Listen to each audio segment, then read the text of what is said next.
moment and what the potential invasion of Ukraine may mean. Our next question is a video from Adil Cader. Some see the recent advancements around the world as a challenge to the notion of American unipolar global power, characterized by unchallenged US economic and military predominance. Russia is continuing with military advancements in Ukraine, with the US unchallenging them. There are also security threats to balance in Asia as well. Does all this confirm a new global power shift? Are we facing a new global power shift, Chris Bowen? Joe Biden has said this era is marked by democracy and its capacity to withstand the challenge of authoritarianism. Given China's rise in the world, is authoritarianism gaining momentum? Yes, and not just China, as big a challenge as that is, but you can look around the world at the rise of authoritarian governments in certain regimes, and that is a challenge, and it's one that's emerged over the last 5 to 10 years. In all these things, Adil, in Australia, we have to be guided by two things: our values and our interests. And in this case, our values and our interests align very neatly. Our values would say that a big, powerful country like Russia should not be invading a country like Ukraine. That is an affront to our values as a nation. And our interests are a calm, stable international order. That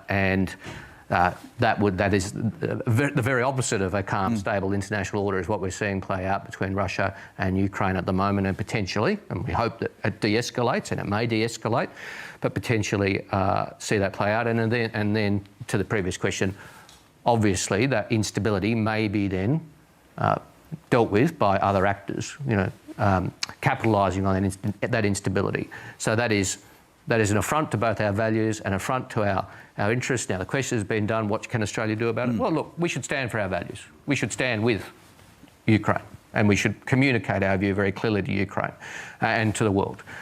We should certainly consider participating in sanctions. I mean, we're a very small trading partner of Russia. We shouldn't overstate the impact of anything we do, but it's important we stand with our friends and our allies and our like-minded countries in a situation like this and stand for those two things, our interests and our values. More than that is required, though, isn't it? Because at this moment, Xi Jinping and Vladimir Putin are prepared to seize the initiative. Putin has already annexed Crimea, and he was prepared to wear the impact of sanctions. He invaded Georgia, he's intervened in Syria, propping up the Assad regime. Xi Jinping has said very explicitly that he reserves the right to take Taiwan by force. So these are not hypothetical questions. Under a Labor government, if indeed there was some action, and some in the US have speculated that there could be a move on Taiwan within the next 6 years, under a Labor government, would there be a commitment that you would actually commit troops to defending a state like Taiwan that we don't recognise as a sovereign nation? Stan, it would be deeply irresponsible of me, frankly. I understand why you would ask the question, but it would be deeply irresponsible of me as an alternative cabinet minister to start second-guessing hypotheticals like that. Peter Dutton said it would be inconceivable that we wouldn't enter a war. I think that was irresponsible of the Defence Minister. There's a long tradition on both sides of politics in Australia of not engaging in that sort of speculation because it's deeply unhelpful. If a situation like that arises, the government of the day should engage with the best advice of all its experts. It should consult with like-minded countries, not just our intelligence partners around the world, but countries in our region. We should act very carefully based on the best advice. But it would be, frankly, irresponsible of me to say, oh, yes, we would, or yes, we wouldn't. That is not how these things should work. I understand people might, have a view and an interest, but in the national interest, government ministers shouldn't engage in that speculation, and alternative ministers should not engage in that speculation. Andrew, Constance, you want to say something in response to? Well, I mean, look, I think that the most important step we've taken forward is AUKUS in this current climate, in this environment. Coming back to the Russia question, I think it's a really important question as to how influential countries like Germany can be at this time, given that Putin obviously has a concern about NATO and the advancement of NATO over the last 2 decades. But the other thing is that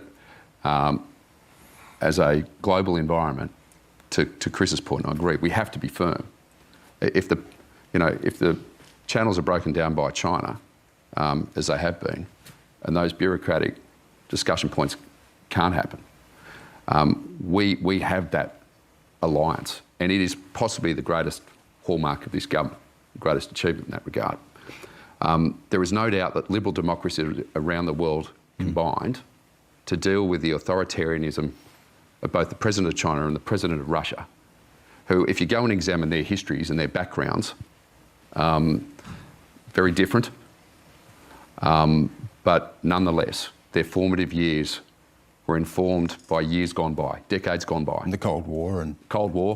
The Cultural Revolution.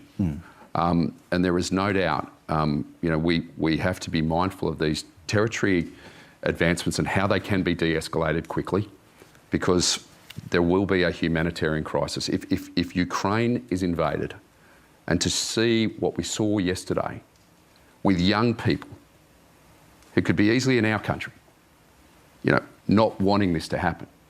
And I'm pretty sure there's young people in Russia who share those same values that a lot of liberal democracies around the world hold dear. So I think we do need to be firm, and we do need to be firm with our allies. Stan, can Greg. I enter a footnote there? Yeah. It might be irresponsible to say we'd go to war if Taiwan was attacked, but it's also the truth. And Australians ought to understand, if there is a China-US war over Taiwan, we won't have a choice. For a start, Pine Gap and the Northwest Cape are critical US communications facilities. If China is trying to blind the United States from the ability to see missile launches and communicate with its submarines, it will attack us right out of the gates. We'll be target number one. Secondly, if we don't come to the defence of a liberal democracy of 25 million people when our ally is fighting and dying to preserve that, then our alliance is finished. So it's inconceivable to me that any Australian government would say no. Thirdly, our trade with China stops on the first day of the war. No more iron ore exports, no more coal exports, nothing else. So our economy screams to a shuddering halt. Now, all that means we have an interest in having the most credible deterrence we can to stop this from happening. But we should know, if it happens, it won't be like Iraq, it won't even be like Ukraine, a long way away from us. It will transform our national existence in every aspect. Let's